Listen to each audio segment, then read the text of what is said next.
Hello, good morning. Okay, കുറച്ച് ദിവസമായി നമ്മൾ സ്റ്റാർട്ട് ചെയ്തിട്ട് ഐ തിങ്ക് കഴിഞ്ഞ വെനസ്ഡേ ആയിരുന്നു നമ്മൾ സ്റ്റോപ്പ് ചെയ്തിട്ടുണ്ടായിരുന്നു. ഓക്കെ, ഞാൻ കുറച്ച് ഹെൽത്ത് ഇഷ്യൂ കാര്യങ്ങളൊക്കെ ആയിട്ട് കുറച്ച് ബിസി ആയിരുന്നു.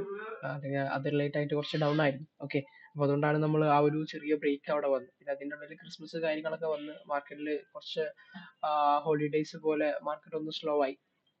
ഓക്കെ, അപ്പോൾ എനിവേ നമുക്ക് നോക്കാം. ഈ ഒരു വീക്ക് കാര്യങ്ങളൊക്കെ നമുക്ക് എന്താ ഫ്രഷ് ആയിട്ട് തന്നെ സ്റ്റാർട്ട് ചെയ്യാം.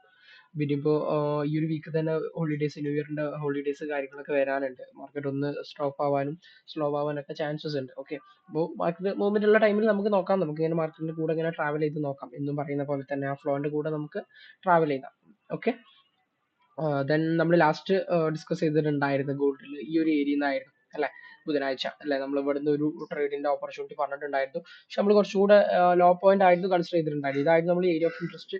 അതിനെ നമ്മൾ പ്രിസൈസ് ചെയ്ത് ഈ ഒരു ഏരിയയിൽ നിന്ന് പോകാനുള്ള ചാൻസ് ഉണ്ടെന്ന് പറഞ്ഞിട്ടുണ്ടായിരുന്നു. പക്ഷെ മാർക്കറ്റ് ആ ഒരു താഴത്തോട്ട് എത്തിയില്ല, ആ എക്സ്ട്രീം ലെവലിലോട്ടൊന്നും എത്തിയില്ല. ആ ഒരു ഏരിയ ഓഫ് ഇൻട്രസ്റ്റ് കറക്റ്റ് എടുത്തിട്ടാണ് മാർക്കറ്റ് എന്ത് ചെയ്തു, റിവേഴ്സ് ആയിട്ട് ആ ഒരു ഏരിയനെ ബ്രേക്ക് ചെയ്ത് പുതിയൊരു ബ്രേക്ക് ഓഫ് സ്ട്രക്ചർ ഉണ്ടാക്കി. ഓക്കെ, അപ്പോൾ അന്ന് നമ്മൾ പറഞ്ഞ ഏരിയയിൽ തന്നെയാണ് മാർക്കറ്റ് പോയിട്ടുള്ളത്. ഇവിടുന്ന് കൺഫർമേഷൻ നോക്കിയെടുത്ത ആളുകൾക്കൊക്കെ പ്രോപ്പർ ആയിട്ട് എൻട്രി കിട്ടിയിട്ടുണ്ട്.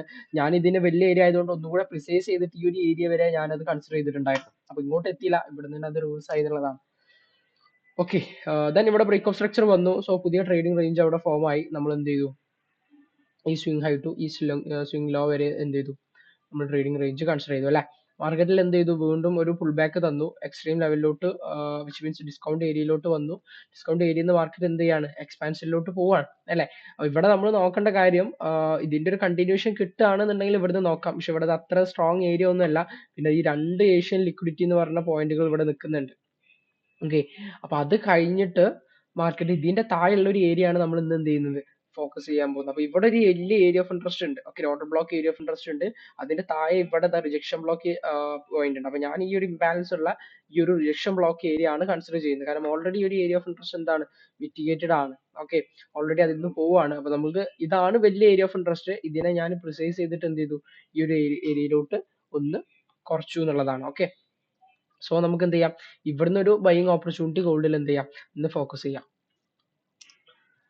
ദെൻ GBP USD നമ്മൾ അന്ന് ഡിസ്കസ് ചെയ്ത ടൈമിൽ ഇതായിരുന്നു ലാസ്റ്റ് ഉണ്ടാക്കിയ ട്രേഡിംഗ് റേഞ്ച് അല്ലെ. നമ്മൾ ഈ ഒരു പോയിന്റ് ഒക്കെ പറഞ്ഞിട്ടുണ്ടായിരുന്നു. ഈ ഒരു പോയിന്റിൽ നിന്ന് ജസ്റ്റ് മാർക്കറ്റ് ഒന്ന് മൂവ്മെന്റ് തന്നു. പക്ഷെ അതൊക്കെ ലേറ്റ് നൈറ്റിലാണ് തന്നിട്ടുണ്ടായിരുന്നത് അല്ലെ. ഇവിടുന്ന് തന്നു വീണ്ടും അതിനൊക്കെ ബ്രേക്ക് ചെയ്ത് മാർക്കറ്റ് എന്ത് ചെയ്തു, ഇങ്ങോട്ട് വന്നു. നമ്മൾ അതിന്റെ എക്സ്ട്രീം പോയിന്റ് ആയിട്ട് ഈ ഒരു ഏരിയ ആണ് പറഞ്ഞിട്ടുണ്ടായിരുന്നത്. അപ്പൊ ഇതിപ്പോഴും വാലിഡ് ആണ്. നമ്മൾ ഇന്ന് നോക്കാൻ പോകുന്ന ഈ ഒരു എൻട്രി ആണ്. ഓക്കെ, നമ്മൾ നോക്കാൻ പോകുന്ന ഈ ഒരു ഏരിയ ആണ്. കാരണം ഇതന്നെയാണ് ഇപ്പോൾ ഇവിടെ കറന്റ് ഉള്ള area of trading range. So ഇതിന്റെ എക്സ്ട്രീം ലെവലിൽ ഇവിടെ ഇത്രയും ലിക്വിഡിറ്റീസ് ഉണ്ട്. ഇവിടെ നിന്നൊക്കെ ഓർഡേഴ്സ് കളക്ട് ചെയ്തിട്ട് എന്ത് ചെയ്യും, ഈ ഒരു ലെവലിൽ നിന്ന് മാർക്കറ്റ് അപ്സൈഡ് പോകുന്നുള്ളതാണ് നമ്മൾ എന്ത് ചെയ്യുന്നത്, എക്സ്പെക്ട് ചെയ്യുന്നത്. ഇവിടെ ഇത്രയും ലിക്വിഡിറ്റീസ് ഉണ്ട്. ഇതിനെ ബ്രേക്ക് ചെയ്യാൻ വേണ്ടിയിട്ട്, ഈ ഒരു ഏരിയനെ ബ്രേക്ക് ചെയ്യാൻ വേണ്ടിയിട്ട് മാർക്കറ്റ് എന്ത് ചെയ്യും, ഈ ഒരു break of structure liquidity create ചെയ്യാൻ വേണ്ടിയിട്ട്, എടുക്കാൻ വേണ്ടിയിട്ട്, സ്വീപ്പ് ചെയ്യാൻ വേണ്ടിയിട്ട് മാർക്കറ്റ് മുകളിലോട്ട് പോകുന്നുള്ളതിനാണ് നമ്മൾ എക്സ്പെക്ട് ചെയ്യുന്നത്. സോ ഇവിടുന്ന് ഒരു ബൈയിങ് ഓപ്പർച്യൂണിറ്റി നമുക്ക് എന്ത് ചെയ്യാം, ഫോക്കസ് ചെയ്യാം. Then EUR/USD. ഓക്കെ, EUR/USD നമ്മൾ അന്ന് പറഞ്ഞു വലിയ ട്രേഡിംഗ് റേഞ്ച് ആണുള്ളത് അല്ലെ. സോ നമ്മൾ ഇന്റേണലിനെ, ഈ ഒരു ഇന്റേണലിനെ പിടിച്ചിട്ടൊക്കെ നമുക്കൊരു ബൈ സൈഡ് നോക്കാന്നുള്ള പറഞ്ഞിട്ടുണ്ടായിരുന്നു. ആ ഒരു ഇന്റേണലിനെ പിടിച്ച് മാർക്കറ്റ് ഒരു ബൈ സൈഡ് പോയി. അതും ലേറ്റ് നൈറ്റിലൊക്കെയാണ് തന്നത്. നമുക്ക് എൻട്രി എടുക്കാനുള്ള ഒരു പോയിന്റ് ഒന്നും കിട്ടിയിട്ടില്ല അല്ലെ. വീണ്ടും മാർക്കറ്റ് ഇങ്ങനെ താഴത്തോട്ട് വരികയാണ്. അപ്പൊ ഇപ്പൊ ഇവിടെ മാർക്കറ്റ് നോക്കുന്ന ടൈമിൽ നമുക്കറിയാം, മാർക്കറ്റിൽ ഇന്റേണൽസ് തന്ന് ബ്രേക്ക് ചെയ്ത് എന്താണ്, ഇന്റേണൽ ഡൗൺ ട്രെൻഡിലാണ് മാർക്കറ്റ് നിൽക്കുന്നത്. ഓവറോൾ അപ് ട്രെൻഡിലാണ്, പക്ഷെ ഇന്റേണൽസ് തന്ന് ഡൗണിലാണ് വരുന്നത്. ഇന്റേണൽസ് തന്ന് ഡൗണിലോട്ട് വരുന്ന ടൈമിൽ ഞാൻ പറഞ്ഞിട്ടുണ്ട്, ഒരിക്കലും ഡയറക്റ്റ് ബൈ എൻട്രി കയറരുത്. അവിടുന്ന് ഒരു ഇന്റേണൽ ചേഞ്ച് കിട്ടിയതിന് ശേഷം മാത്രം എന്ത് ചെയ്യാം, ബൈ സൈഡ് ഡയറക്ഷൻ നോക്കുക. കാരണം ഇന്റേണൽ തന്ന് വരുന്നുണ്ടെന്നുണ്ടെങ്കിൽ അത് അത്രക്കും ആ മൂവ്മെന്റ്, സെല്ലിംഗ് മൊമെന്റം അല്ലെങ്കിൽ ഏത് ഡയറക്ഷനിലോട്ടാണോ ഇന്റേണൽസ് തരുന്നത് അതിലോട്ടുള്ള മൂവ്മെന്റ് കൂടുതലാണ്, സ്ട്രോങ് വോളിയാണ് വരുന്നുണ്ടാവുക.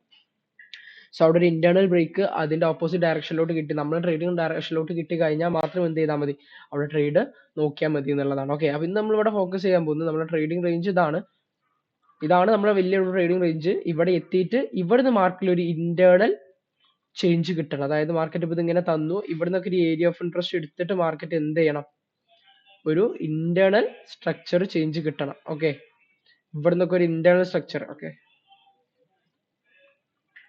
ഇതാണ് ഇപ്പൊ നമ്മൾ ഫോർ എക്സാമ്പിൾ ഇവിടെ ഒരു ഏരിയ ഓഫ് ഇൻട്രസ്റ്റ് ഉണ്ടെന്ന് വിചാരിക്കാം. ഓക്കെ, ഞാൻ റാൻഡംലി വരക്കുന്നുണ്ട്. നമ്മളൊരു ഏരിയ ഓഫ് ഇൻട്രസ്റ്റ് ഇവിടെ ഉണ്ടെന്ന് വിചാരിക്കാം. ഓക്കെ, അപ്പൊ ആ ലിക്വിഡിറ്റീസ് ഒക്കെ എടുത്ത് മാർക്കറ്റ് ഇവിടുന്ന് ഇങ്ങനെ ഇന്റേണൽസ് തന്നിട്ട് എന്ത് ചെയ്യണം, ഇവിടുന്ന് ഇങ്ങനെ ഇന്റേണൽസ് തന്നു, മാർക്കറ്റ് എന്ത് ചെയ്തു, ഈ ഒരു പോയിന്റിലോട്ട് എത്തി. ഇവിടുന്ന് മാർക്കറ്റിൽ എന്ത് ചെയ്യണം, റിവേഴ്സ് തന്നിട്ട് എന്ത് ചെയ്യണം, അപ്പൊ നമുക്കൊരു ഇന്റർണൽ ചേഞ്ച് കിട്ടി ഇവിടെ. ദെൻ നമുക്ക് ഈ ഒരു ഇന്റർണൽ ചേഞ്ച് എന്നുള്ള കൺഫർമേഷൻ കിട്ടിക്കഴിഞ്ഞാൽ ഇതിനെ ട്രസ്റ്റ് ചെയ്തിട്ട് എന്ത് ചെയ്യാം, ഇവിടുന്ന് നമുക്ക് ബൈ സൈഡ് നോക്കാം. അതാണ് ഇതിലൊരു ബൈയിങ് ഓപ്പർച്യൂണിറ്റി ആയിട്ട് എന്ത് ചെയ്യുന്നത് ഇപ്പൊ കാണുന്നത്. അതല്ലാണ്ട് പോയിട്ട് എന്ത് ചെയ്യണ്ട, ഇവിടുന്ന് ഡയറക്റ്റ് എൻട്രി കയറേണ്ട, കുറച്ച് കോംപ്ലിക്കേറ്റഡ് ആയിട്ടുള്ള ഏരിയ ആണ്. ഓക്കെ, സോ ഇതാണ് നമ്മൾ ഇന്നത്തെ 3 ട്രേഡിംഗ് പ്ലാൻസ്. ഇവിടുന്ന് നമ്മൾ യൂറോ USD ഇവിടുന്ന് നമ്മളൊരു ബൈയിങ് ഓപ്പർച്യൂണിറ്റി നോക്കുന്നു. ഇന്റർണൽ ചേഞ്ച് കൂടെ കിട്ടിക്കഴിഞ്ഞാൽ മാത്രമേ നമ്മൾ ബൈയിങ് ഓപ്പർച്യൂണിറ്റി നോക്കുന്നുള്ളൂ. ദെൻ GBP USD നമ്മൾ ഇവിടുന്ന് ഒരു ബൈയിങ് ഓപ്പർച്യൂണിറ്റി ആണ് എന്ത് ചെയ്തത്, ഫോക്കസ് ചെയ്യുന്നത്. കമ്പാരിറ്റീവ്ലി കുറച്ചുകൂടി ബെറ്റർ ആയിട്ടുള്ള ട്രേഡ് ആണ്. ദെൻ ഗോൾഡിൽ നമ്മൾ ബൈയിങ് ഓപ്പർച്യൂണിറ്റീസ് തന്നെയാണ് എന്ത് ചെയ്യുന്നത്, ഫോക്കസ് ചെയ്യുന്നത്. ഏഷ്യന്റെ 2 ലോ പോയിന്റ് ലിക്വിഡിറ്റീസ് ഉണ്ട്. ഇത് സ്വീപ്പ് ചെയ്തിട്ട് ഇവിടുന്ന് നമുക്ക് എന്ത് ചെയ്യാം, ഒരു ബൈയിങ് ഓപ്പർച്യൂണിറ്റീസ് നോക്കാം. സോ ഇതാണ് നമ്മളെ 3 ട്രേഡിംഗ് പ്ലാൻസ്. അപ്പോൾ ന്യൂസസ് ഇവന്റ്സുകൾ ചെക്ക് ചെയ്യാം, അതിന്റെയൊക്കെ ബേസിൽ ട്രേഡിംഗ് എന്ത് ചെയ്യാം, പ്ലാൻ ചെയ്യാം. ഓക്കെ, ഇതാണ് മാർക്കറ്റ് ഇന്ന് ഓവറോൾ എന്റെ പോയിന്റ് ഓഫ് വ്യൂവിൽ ഞാൻ കാണുന്ന ഡയറക്ഷൻ. അപ്പൊ ഇനി നിങ്ങൾ അനാലിസിസ് കൂടെ ചെയ്തിട്ട് എന്ത് ചെയ്യാം, പ്രോപ്പർ ആയിട്ടുള്ള വാലിഡ് ആയിട്ടുള്ള എൻട്രീസ് മാത്രം എന്ത് ചെയ്യാം, കൺസിഡർ ചെയ്യും. Okay, that's it. Thank you. Have A nice day.